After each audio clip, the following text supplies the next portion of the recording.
The next topic we have is interstate border disputes. Important topic.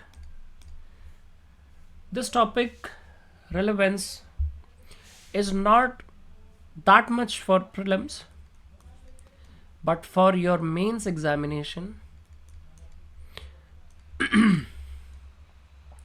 GS papers 2 and 3, where the issues of governance,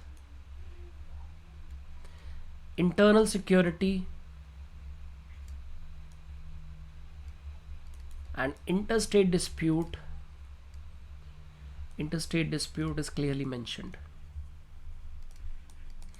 So within this entire paradigm, we have to see that what is this interstate dispute and how can we overcome this issue, what are the provisions of constitution that are actually intended to or directing to minimize those issues.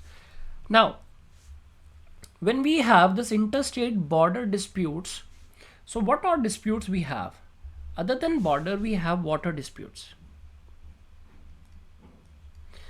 because we have interstate river valleys who are actually passing through one state boundary or the other. Then we have border disputes where certain districts, regions, villages,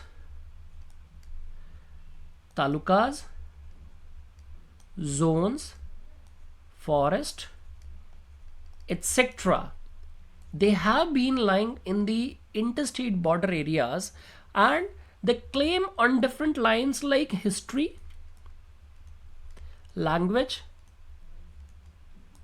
culture, trade points, or other revenue aspects are revolving.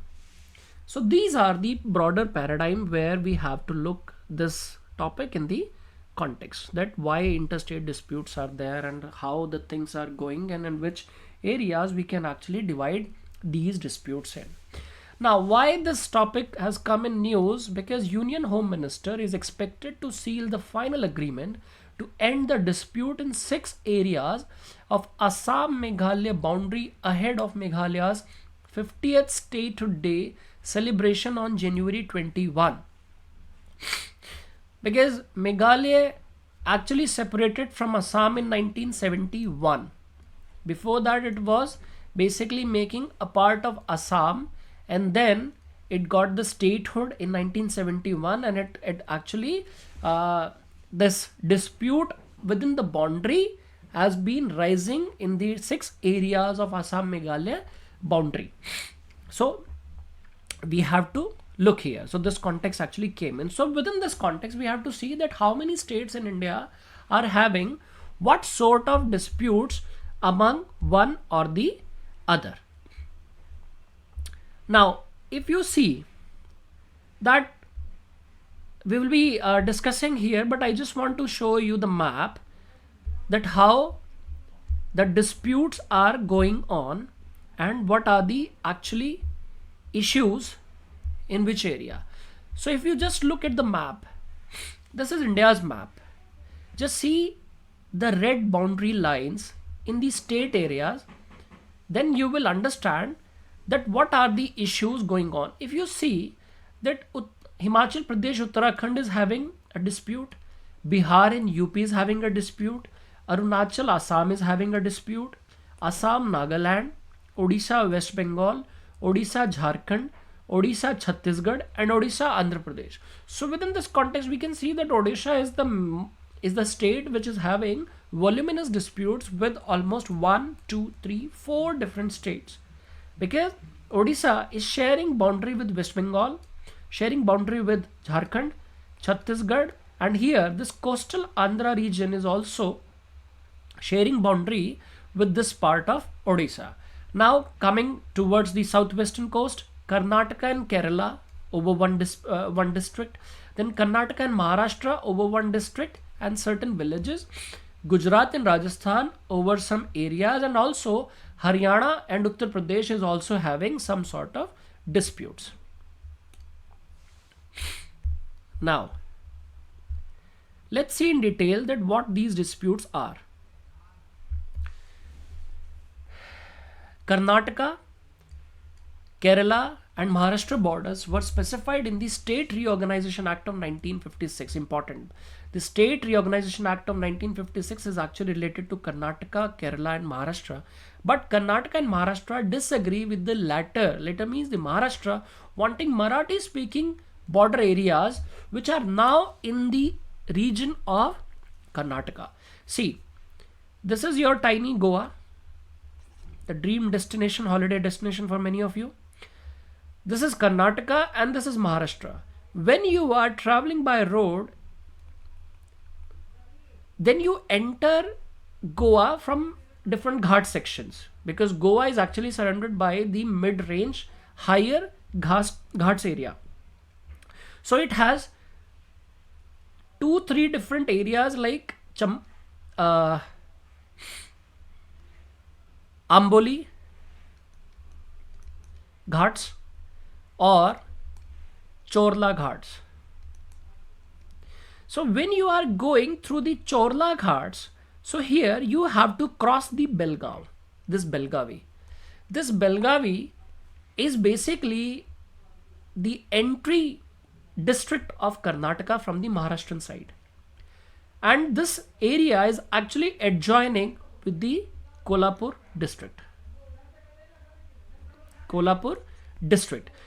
This Kolhapur district is entirely lying in Maharashtra and it is definitely a Marathi speaking region. So when this is a Marathi speaking region, the adjoining border districts are always the inter-regional, inter-linguistic or intercultural influenced regions, because it is easy for the people living in these two adjacent districts to make daily visits in these areas, and due to the proximity, the matrimonial alliance, cultural alliance, economical adjoinments are always there, which actually leads to the people shifting from one region to the other for the temporary aspects or for the permanent settlements like after marriage.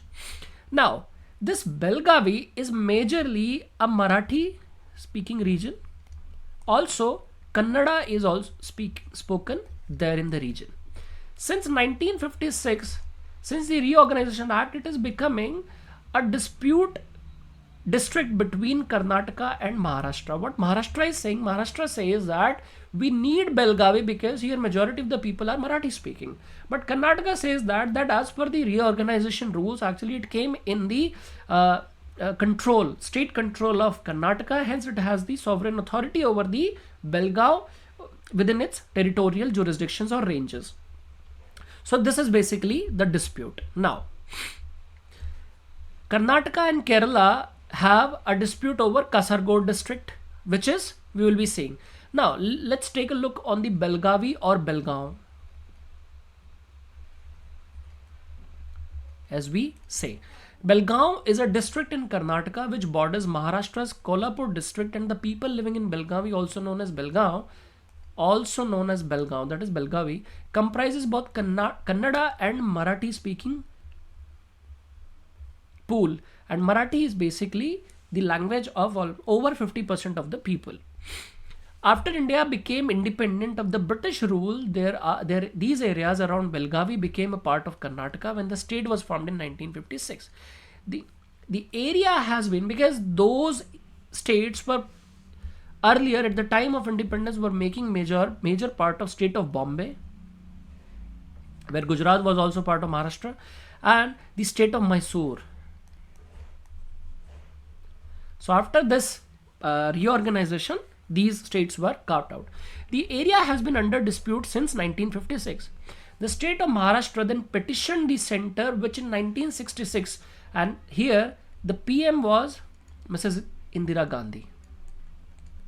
After death of outgoing PM, or after death of previous Prime Minister of India, who actually died in 1966 in Tashkent. From 1964 to 1966 he remained Prime Minister, late Shri Lal Bahadur Shastri. Now, Mrs. Indira Gandhi constituted a one-man commission. He was a one-man commission. Mahajan Commission led by a retired judge, which in 1967 recommended that some villages that are under Karnataka be given to Maharashtra. And he also said that Sholapur district of Maharashtra should be given to Karnataka. But Karnataka did not like this outcome. Now, it left the city of Belgaum out and retained it in Karnataka. Who? The Mahajan Commission. It also additionally stated that Sholapur in Maharashtra and Kasargod, which is in Kerala, be given to Karnataka. Its verdict was not accepted by Karnataka because of many reasons. Because these districts are well-known manufacturing centers. For example, Belgaum is a good trading center, and majority of the goods are going into the state of Goa from Belgaum. So the economy of the state of the district is very high, and it is becoming a back-end supplier for different states in the adjoining areas, even in Kolhapur. For example, the utensil market in Belgaum is very much stable. So Karnataka is not wanting to lose, and because the population of Kannada speaking people is also considerably high in the area, so therefore they do not want to exchange it with the state of Maharashtra, and Maharashtra taking it as a political opportunity because majority of the people there living in Belgaum are Marathi speaking, and also because of the economy of the district that would also add on to the local economy of Maharashtra in the southern region. So that is why both these states are wanting this district retained in their own zone. Now, interstate boundary dispute between Bihar and Uttar Pradesh continue to fluctuate due to the frequent changes in the courses of rivers. For example, River Kosi. This is basically a notorious river, and it is flowing through the boundary of eastern Uttar Pradesh and northwestern Bihar. So, because in the monsoon period when Nepal actually discharged voluminous water in the river, because this Kosi is known as Sapt Kosi in the areas of in the region of Nepal, and where there are heavy rainfall, so Nepal, and it is basically becoming a confluence of 7 rivers in the region of Nepal. So here that is in Nepal it is known as Sapt Kosi. That is Sapt Kosi. Sapt means 7 and Kosi, which is actually becoming a river after confluence of 7 different streams into one, and this one Kosi is flowing in India.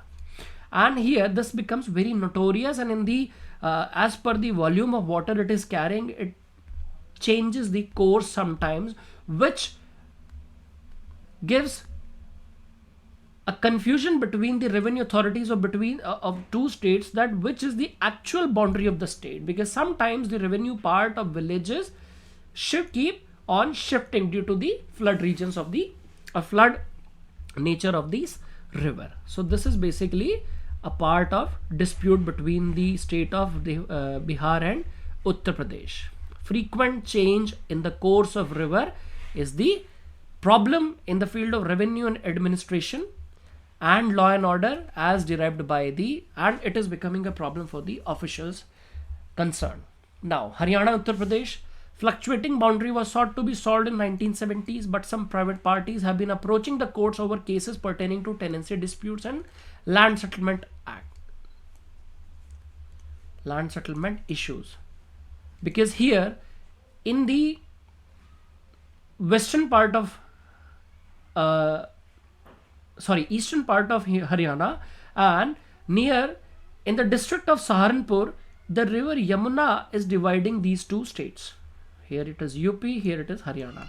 And here also the flood plains has the same issue, because many people are having their agricultural lands within the flood ranges of the river. So this is becoming an issue, needs to be settled between these two states.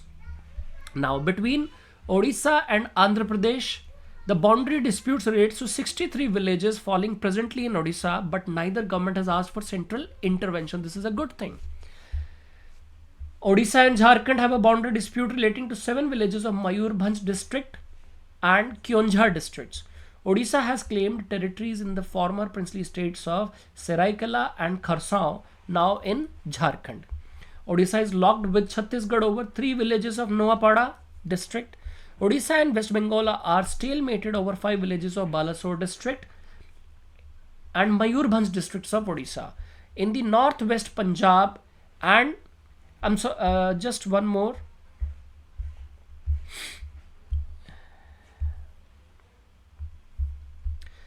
It has issues with the Andhra Pradesh as well. Himachal Pradesh, Punjab and Haryana are locked over the transfer of Chandigarh to Punjab because Chandigarh, after it was declared two states in 1966, Chandigarh became the union territory as well as served as the combined capital for the state of Haryana and Punjab.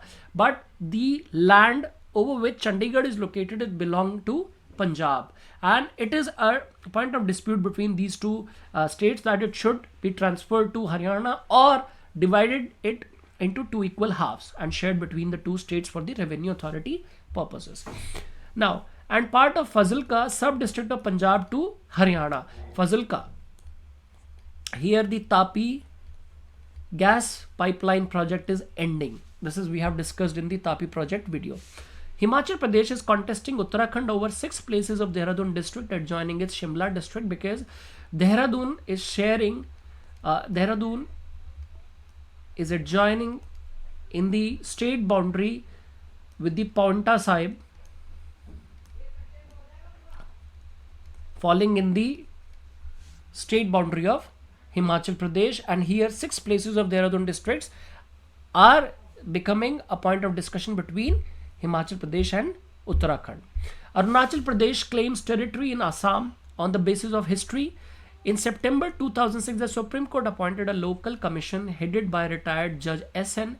Varyava to identify the boundary there. Assam and Meghalaya don't have a major dispute. What is it? Langpi, a border village, is claimed by both Assam and Meghalaya. Arunachal Pradesh and Mizoram were carved out of Assam also during the period of 1987.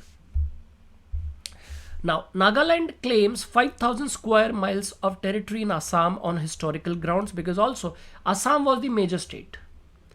And these Arunachal Pradesh, Nagaland, Manipur, Mizoram, Meghalaya, majority part of these areas were actually carved out from the state of Assam, but some areas which are in the Manipur state are also making the part of Assam, but not the Imphal or other administrative areas. Mizoram used to be the Lushai Hills district of Assam before being made a union territory in 1972 and a state in 1987. Now, we have seen that what are the areas and what have become the issues between the different states. The question for us, for UPSC, is that how far state disputes or interstate disputes making the scope of national integration weaker. 1. What are the challenges of interstate disputes?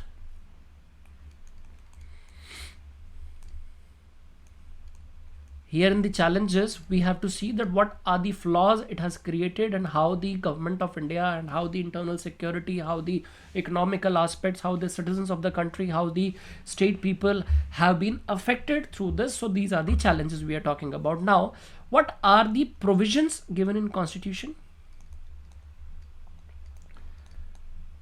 to resolve these disputes and how we can resolve it, or what more we can do it? So we have to now talk about these aspects. So you have seen that almost 12 to 15 states are engaged in interstate disputes, and these disputes are different from the water disputes. What majority of the states are quarreling and struggling over one or the other rivers. These disputes are directly or indirectly affecting the law and order situation, because in India, law and order or police is a state subject, and we find that there are variations in the system of law minor systems of law and the style of functioning by the police authorities, the state changes, the system changes. When it comes to dispute, the low level of cooperation between the state authorities, between the district authorities, between the local police who are working on the adjoining border areas is making the state borders vulnerable and issue laden. And ultimately, the law and order situation gets so dramatic that people living in the border area are always affected at foremost incidents if there are certain issues of violence coming up.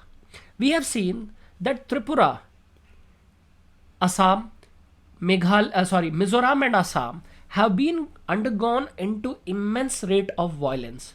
Of late, we have seen recently, just 2-3 months back, we have seen that people of Mizoram and Assam got into interstate border issues over some tribal communities, their settlement, and that violence actually led the lives of hundreds of citizens of the states actually were affected. The life was challenged, the economical aspects were challenged, their houses were burned, and the law and order basically got a very disturbed situation out there. In this manner, can we not see that if the border areas, especially along the critical border areas in northeastern where Chinese influence and the suspicion is always there, and China has great claims over the territories of Arunachal Pradesh and other, where it has recently changed the name of 15 villages in the Chinese format and script, which is basically considered the first step of making a claim, legal claim over certain areas that is believed to be taken by the neighbor state. Can we afford these issues to remain, to continuously sustain, or should we have to do something which can actually put a curb on these issues and disputes? And then what are the mechanisms, because ultimately India's sovereignty is at stake, and if internal security and law and order issue is not controlled and sustained, we cannot actually assure or ensure the loyalty of the people towards the national integration, towards the state sovereignty, towards the social fabric, secular fabric of the country. We cannot ensure, we cannot sustain these issues, and therefore the interstate disputes, be it border, be it water, has to be resolved at the earliest. Now we see that what are the what are the mechanisms generally we have to control these issues. If we talk about the water, let's say, or overall looking into this aspect, just a second.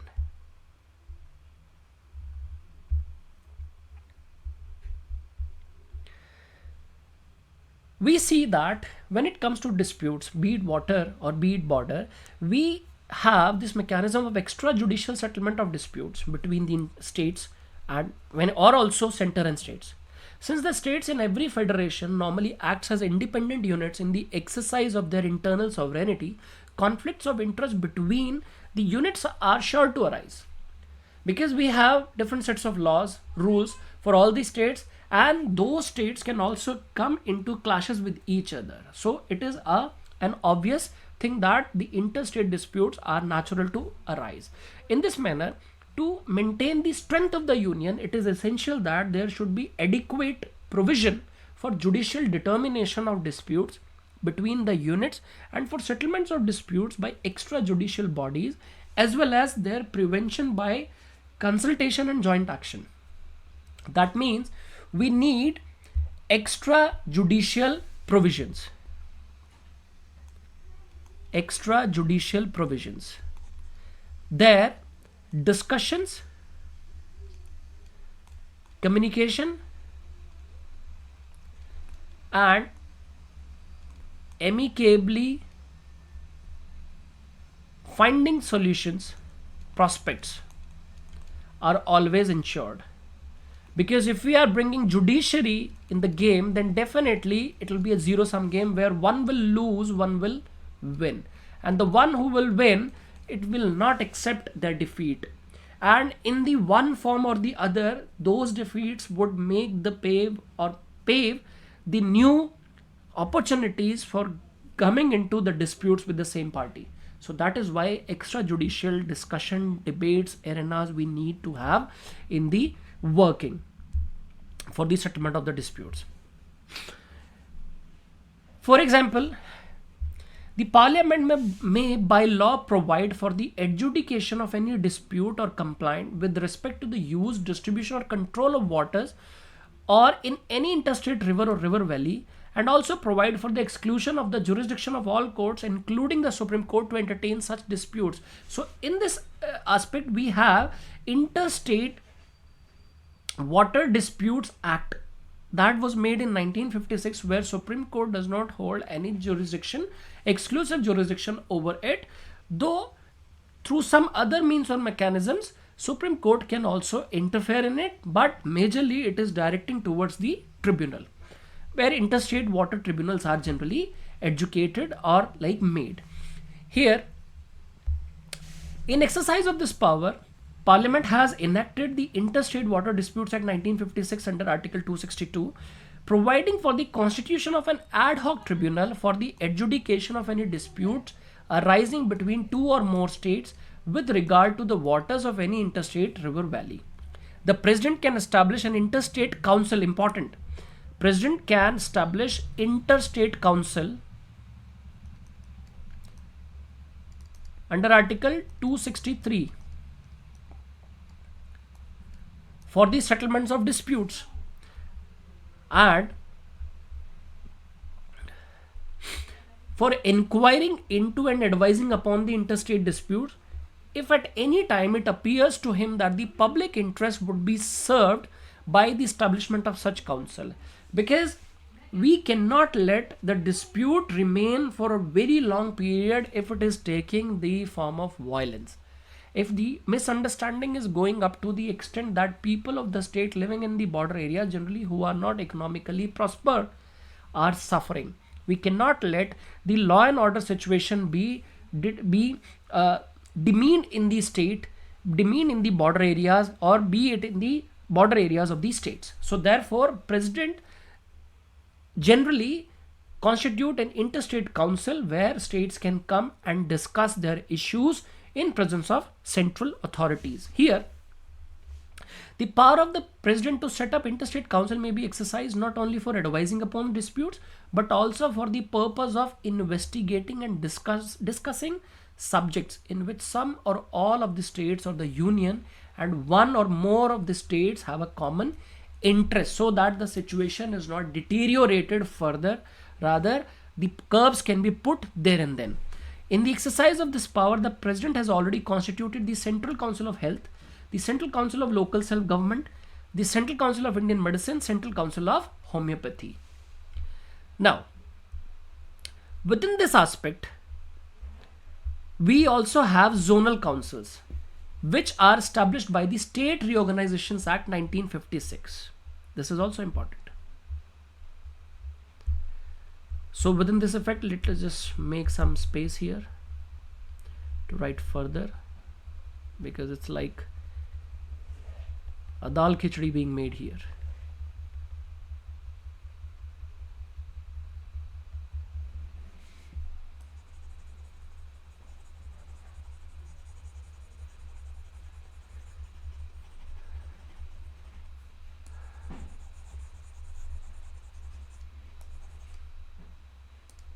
So what are basically, we have the mechanism that it interstate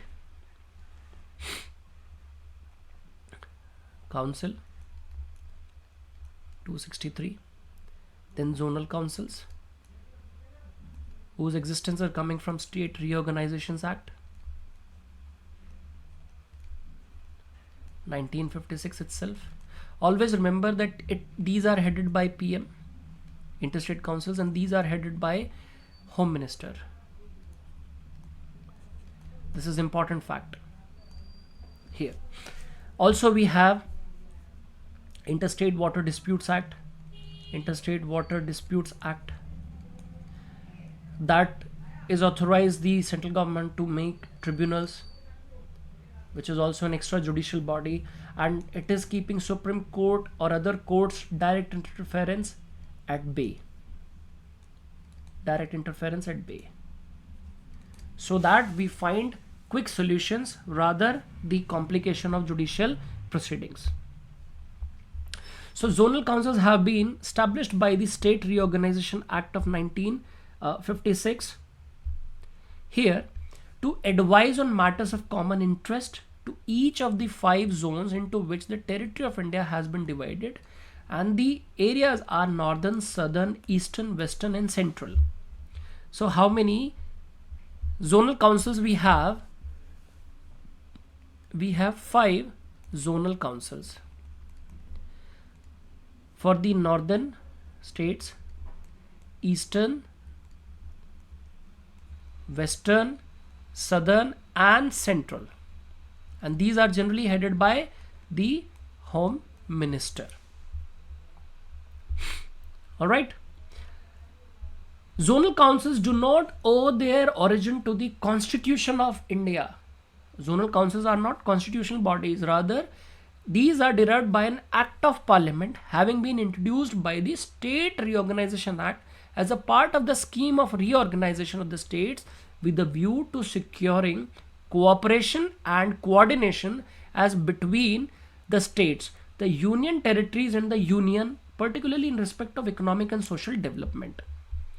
So this is basically to ensure the cooperation and coordination. Zonal councils are for cooperation and coordination in the areas of social and economic disputes and sometimes political too. Because zones can discuss their issues well at local level. Right?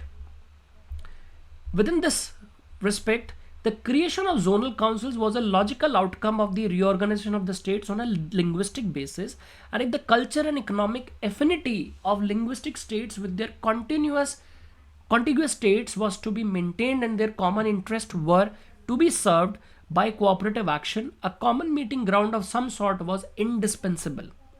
Right? And within this context, as Pandit Nehru also said, that develop the habit of cooperative working. We can also quote Pandit Nehru here, that habit of cooperative working